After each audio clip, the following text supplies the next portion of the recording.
আসসালামু আলাইকুম রহমতুল্লাহি ওয়াবারাকাতুহু। প্রিয় দর্শক শ্রোতা বৃন্দ, আজকে আমরা আবার নতুন একটা ভিডিওতে আসলাম। আমি তো সবসময় আপনাদেরকে একটা কথা বলে থাকি যে আমি যখনই কোনো প্রাকৃতিক দৃশ্য সম্বলিত কোনো জায়গায় যাই তখনই সেটা আপনাদেরকে দেখানোর চেষ্টা করি। কারণ আমি যেখানে যেই জায়গাটায় উপভোগ করি, যেই জায়গাটা সৌন্দর্য, আমি মনে করি আপনাদেরও সেই জায়গাটা উপভোগ করতে দেওয়া উচিত। তাই আমি এই প্রাকৃতিক দৃশ্যের যে জায়গাগুলো এগুলো আমি আপনাদের কাছে সবসময় তুলে ধরি, বরাবরের মতো আজকেও তাই। আপনারা দেখছেন অত্যন্ত সুন্দর একটি জায়গা, যদিও বড় জায়গা নয় ধান ক্ষেতের, কিন্তু এখন পরন্ত বিকেল। আমি যেই দিকটাতে মোবাইল ধরে আছি এটা হলো পশ্চিম দিক। আপনারা আকাশে দেখছেন, আকাশে অনেকটা লালিমা দেখা যাচ্ছে, আর নিচে সবুজ ধান ক্ষেত, একেবারে সবুজ সবুজ পাতা, অনেক সুন্দর। দেখেন আমি যেই দিকটাতে মোবাইল ধরে আছি ওই দিকটা হলো মুন্সিবাড়ি, এইটা হলো কেরানি বাড়ি, আর এইটা হলো আমাদের বাড়ি। এই যে এই দিকটা, এদিকটা আর একটু ভিতরে, এটা আরমান মেম্বারের বাড়ি।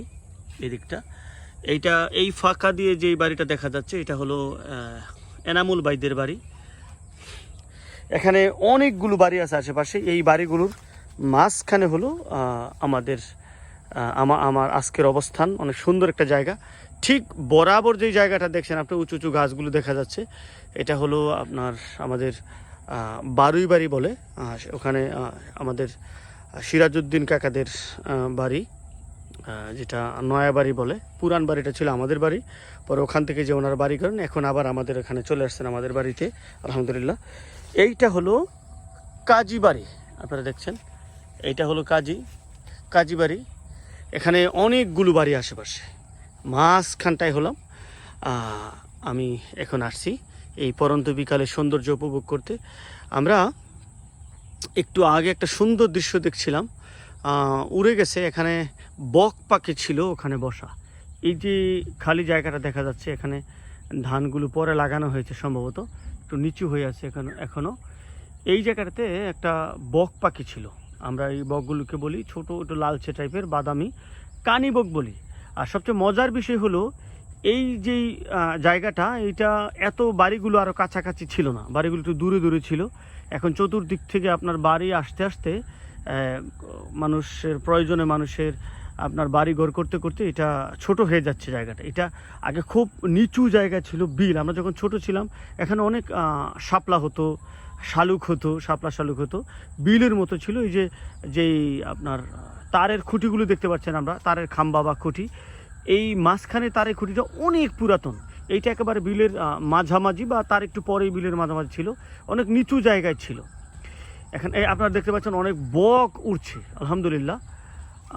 কথার মাঝখানে একটু বলে নাও সৌন্দর্যের কথাটা। অনেক বক উড়ছে, এখানে অনেক বক পাখি থাকে। তো এই এই বিলটার নাম ছিল কানি বিল, কারণ এখানে অনেক কানি বক ছিল। আমরা যে বক ছোট ছোট বাদামি রঙের বকগুলো দেখতে পাই, বা লালচে কালারের বক বা বাদামি কালারের বক, সবসময় এখানে বক থাকে। এখনও পর্যন্ত এই বকগুলো এই বিলে সবচেয়ে বেশি পাওয়া যায়। এই কারণে এই বিলের নামই হলো কানি বিল, কানি বক থাকার কারণে কানি বিল। ওই আপনারা মাঝখানে একটা গাছ দেখতে পাচ্ছেন, এটা হলো বিলের মাছ। এখানে একটা পুকুর ছিল, এটা আমরা বলতাম জাহুর পুকুর বা জাহুর গাতা। এটা আমার এক নানার, মুন্সিবাড়ির এক নানার, ওনার এটা। তো ওখানে এখনও পর্যন্ত সেই পুকুরটা আছে। ও বড় একটা গাছ দেখা যাচ্ছে, সম্ভবত এটা বট গাছ, এখনও আছে। এখনও অনেক বক, কানি বক এই বিলের মধ্যে উড়েন।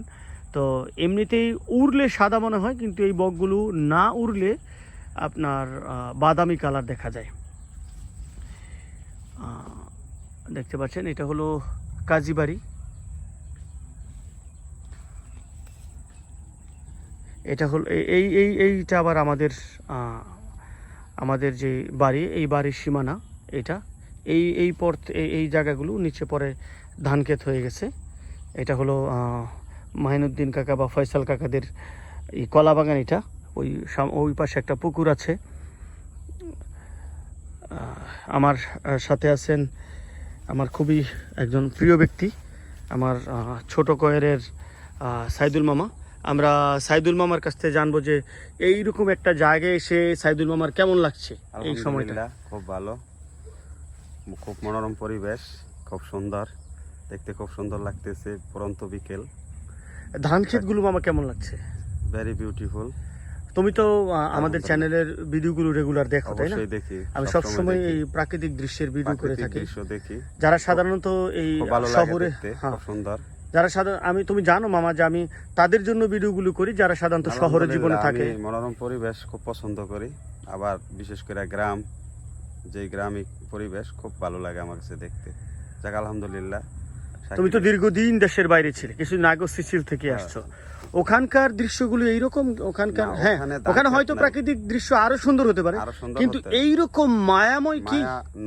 হ্যাঁ, এইরকম না, ওখানে মনে হয় যে আর্টিফিশিয়াল, তাই না? সুন্দর, অনেক সুন্দর। বিশেষ করে আমাদের পরিবেশ সাথে জীবনটা খুব উপভোগ। কিন্তু বাংলাদেশের যে সৌন্দর্য, শিওর প্রাকৃতিক পরিবেশের যে প্রকৃত সৌন্দর্য, এটা শুধু আমাদের দেশে পাওয়া যায়, তুমি অন্য কোথাও এটা পাবে না। এটা চরম সত্য কথা। আমাদের যে পরিবেশটা, এটা হচ্ছে ঘন সবুজ। হ্যাঁ, আমিও দেশের বাইরে ছিলাম, আমিও জানি ওগুলো দেখতে অনেক সুন্দর, কিন্তু আমাদের দেশের মতন না। সমতল ভূমি, দেখতে খুব সুন্দর লাগে। কিছুদিন পর আবার আসবে সোনালী আঁশ, এটা সোনালী ফসল, সোনালী ফসল, ধান হবে, তারপরে আপনার পরিবর্তন হবে, খুব সুন্দর দেখা যাবে। আলহামদুলিল্লাহ, আলহামদুলিল্লাহ। আমরা এখানে কয়েকটা তাল গাছ দেখতে পাচ্ছি, আপনাদের দেখাচ্ছি। পরপর 3টা তাল গাছ এখানে, ওখানে আছে 2টা, পরপর 3টা তাল গাছ। এখানে কাঁঠাল গাছ আছে, অনেক সুন্দর। এই ধরনের সৌন্দর্যময় একটা পরিবেশে এসে আপনাদেরকে যদি সৌন্দর্য দেখাতে না পারি, তাহলে নিজেকে অপরাধী মনে হয়। এই কারণে সবসময় আমি কি করি, এই যখনই এই প্রাকৃতিক কোনো জায়গায় ঘোরাফেরা করি সৌন্দর্য দেখার জন্য, বিশেষ করে আমি সারা দিনে প্রায় স্টুডেন্টদের নিয়ে থাকি, যখনই সুযোগ পাই কোনো একটা জায়গায় যাই যেখানে যে প্রকৃতির সাথে কিছুক্ষণ সময় কাটানো যায়, তখনই আপনাদের জন্য ভিডিও ধারণ করি যাতে আপনারা দেখতে পারেন। যারা, আমি বরাবরই বলে থাকি, যারা সাধারণত ইট পাথরের সাথে থাকেন, অর্থাৎ 4 দেয়ালের ভিতরে আবদ্ধ থাকেন, শহুরে জীবনে থাকেন, যারা সাধারণত গ্রামীণ পরিবেশে ইচ্ছা থাকা সত্ত্বেও আসতে পারেন না, তাদের জন্য সাধারণত আমি এই ভিডিওগুলো করি। এছাড়া যারা প্রকৃতিকে ভালোবাসেন, প্রাকৃতিক পরিবেশকে ভালোবাসেন, তাদের জন্য ভিডিওগুলো করা। আমার ভিডিও যদি আপনাদের কাছে ভালো লাগে, অবশ্যই লাইক, কমেন্ট এবং সাবস্ক্রাইব করবেন এবং শেয়ার করবেন। আপনাদের সাবস্ক্রাইব করে আমার সাথে থাকবেন। আর আরেকটা বিষয় না বললেই না, আমি যেই জায়গাটাতে এখন এসছি, এই জায়গাটা একটু ভয়ঙ্কর। আমি যেটা শুনেছি অনেকের কাছে, এই জায়গাটাতে অনেক সময় আপনার বিষাক্ত সাপের ঘোরাফেরা আছে। এখানে মানুষের পদচারণা খুব কম, এখানে মানুষ তেমন আসে না। যদিও এটা পুকুর পার, যারা এই পুকুরের মালিক ফয়সাল কাকা, মাইনুদ্দিন কাকারা, ওনারা মাঝে মাঝে আসেন, ওনাদের বিশেষ কাজ ছাড়া সাধারণত ওনারা আসেন না। কিন্তু এই জায়গাটা একটু ভয়ঙ্কর, এখানে সাপ খুব থাকতে পারে। আমরা আরেকটা তাল গাছ দেখতে পাচ্ছি এখানে বড়, এটা পুকুর পার। আপনারা আরেকটা জিনিস দেখেন, পুকুরে প্রচুর, আমাদের গ্রামীণ ভাষায় আমরা বলি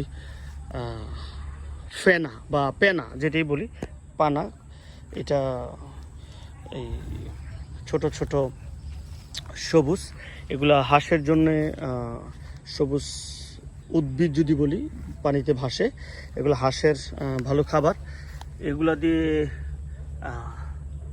চায়নারা আপনার বিভিন্ন ধরনের সুপার ফুড বানিয়ে থাকেন। এগুলো দিয়ে আমি খুব কাছ থেকে আপনাদের দেখানোর চেষ্টা করছি। আপনারা দেখতে পাচ্ছেন, নিশ্চয়ই দেখতে পাচ্ছেন, খুবই ছোট ছোট সবুজ পানির উদ্ভিদ, জলজ উদ্ভিদ। খুবই সুন্দর জায়গা, খুবই সুন্দর মনোরম পরিবেশ, অনেক সুন্দর জায়গা, দেখলে আসলে মন ভরে যায়। এখন সন্ধ্যালগ্ন, কিছুক্ষণ পরেই অন্ধকার নেমে আসবে। ওই পাশে একটা পুকুর আছে, এই পুকুরটার পরে আরেকটা পুকুর আছে, ওইটা সফদর আলী দাদাদের পুকুর বা শামীম কাকাদের পুকুর। ওই পুকুরে আমরা আগে অনেক গোসল করতাম, অনেক, প্রায় আমাদের বাড়ির অধিকাংশ মানুষ ওই পুকুরে গোসল করতো। এই পুকুরে কোনো এক সময় গোসল করতাম যখন এত কল অ্যাভেলেবেল ছিল না, কলে মানুষ গোসল করতেন না, কল শুধু পানি খেতেন, পানি খাওয়ার জন্যই কল ছিল, গভীর নলকূপগুলো ছিল। এখন তো সবার ঘরে, প্রত্যেক ঘরে ঘরে অন্তত একটা সাবমার্সেবল আছে, যদি কারো এমনও অনেক পরিবার আছে যাদের 2টা সাবমার্সেবল, প্রত্যেক ঘরে ঘরে 4 ভাই থাকলে 4 ভাইয়ের 4টা সাবমার্সেবল এমনও আছে। অর্থাৎ প্রত্যেক ঘরে ঘরে এখন সাবমার্সেবল, যেটা আমাদের জন্য একটা নয়, ভালো জিনিস নয়।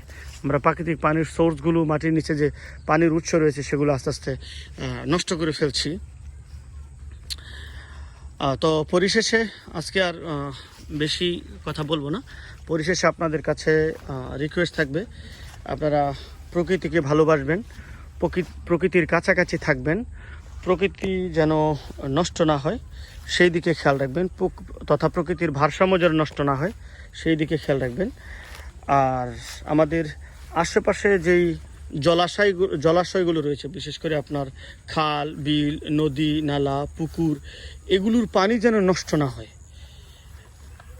আর ফসলে আমরা যেন অতিরিক্ত কীটনাশক, অতিরিক্ত সার ব্যবহার না করি, যেই কারণে আমাদের পরিবেশের ক্ষতি হয়, পানির ক্ষতি হয়, মাটির ক্ষতি হয়, মাটি দূষণ হয়, পানি দূষণ হয়, পরিবেশ দূষণ হয়।